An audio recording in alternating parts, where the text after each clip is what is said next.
Hi, my name is Adam Francis with Milo's Restoration, and today I've got this little side table with a glass top that I picked up from a thrift store that was about to close.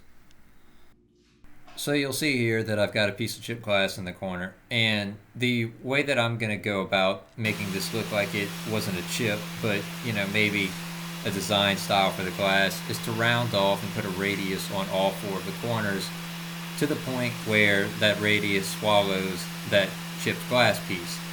And the best way that I know how to do that is with a disc sander. I don't own one though, and I don't really want to buy one right now. But if you're going to do this, you need to be extremely careful. And I can't really give any specific advice on sanding glass because I'm not very good at it.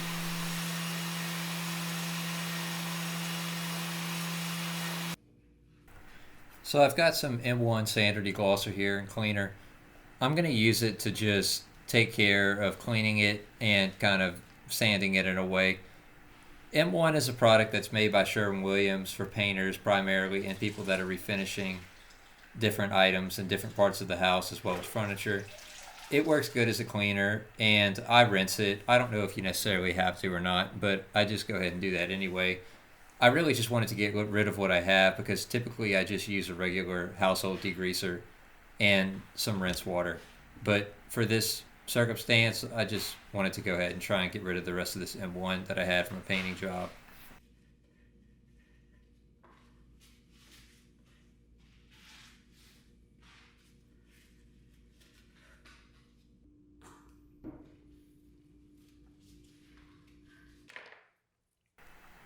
So I've got a split here, and I'm just going to go ahead and fix this with Bondo. I definitely err on the side of putting too much hardener as opposed to not enough because pulling out gummy Bondo is just not a fun task at all.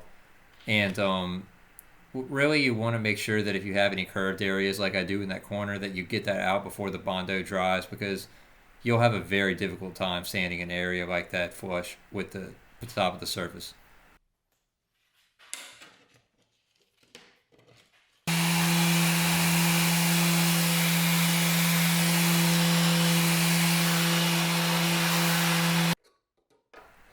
So this is just a usual primer for me. It's BIN. It's a shellac-based primer.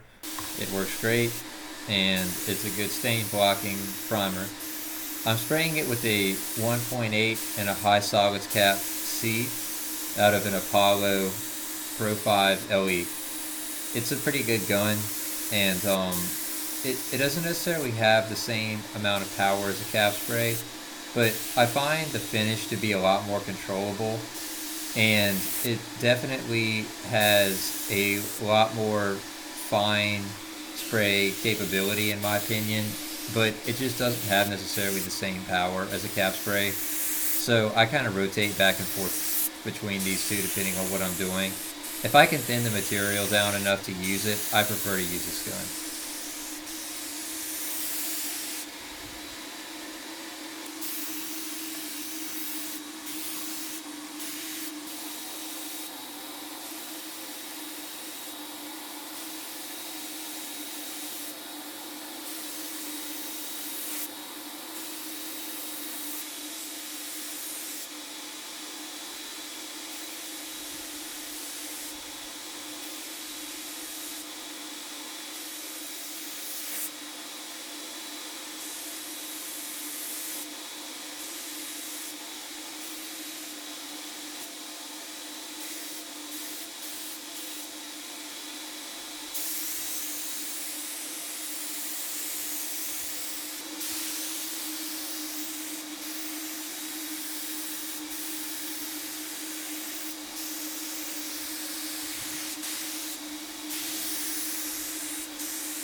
So for the first coat of paint, I'm mixing up some emerald urethane in full gloss with it's atmospheric, the color. And I've never used a full gloss before, and I do apologize. It's very hard to see the paint in the video just because of the fact that it's a very light color.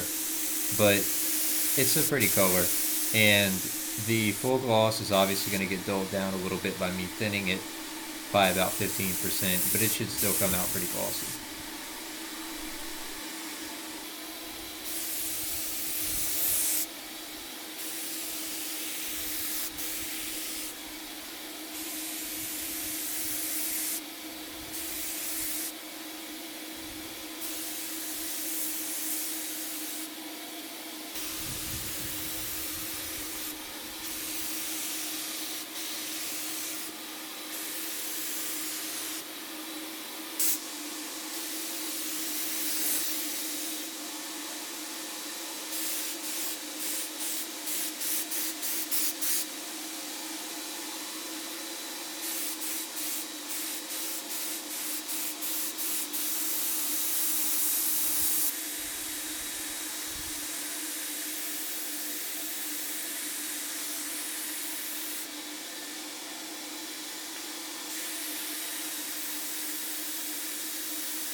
So this was just some sanding with the surf prep between the first and second coats.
And this is the second coat here.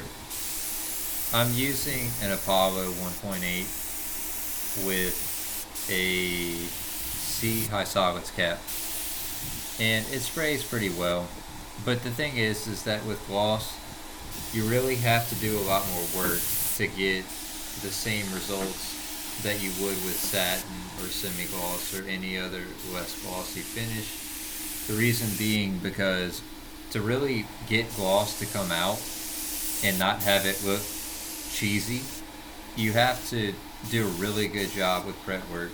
And honestly, I could have taken it a lot farther, but just because I know the return that I'm going to get on this piece, I really didn't.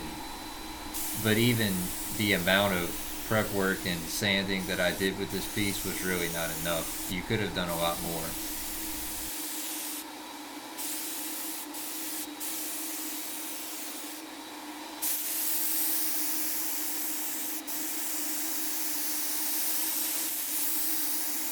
So for spraying spindles and other kind of curved furniture that has a lot of detail in it and multiple angles that you have to spray, I found that it's good to turn the fluid way down and basically just through the process of spraying those multiple angles, you'll build up enough finish on there for the finish to level out.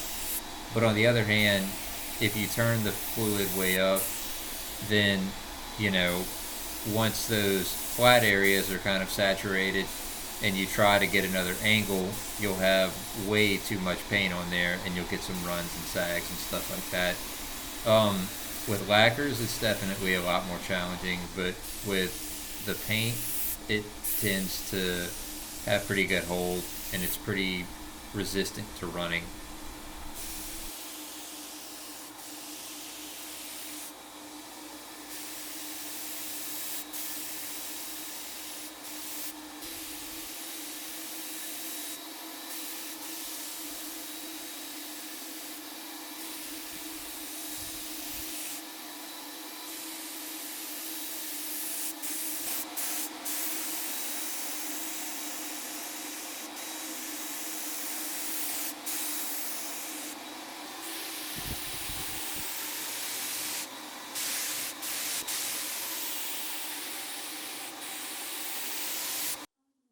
the finished table. I've got the glass back on it, and I think it will look pretty good in my booth in an antique store.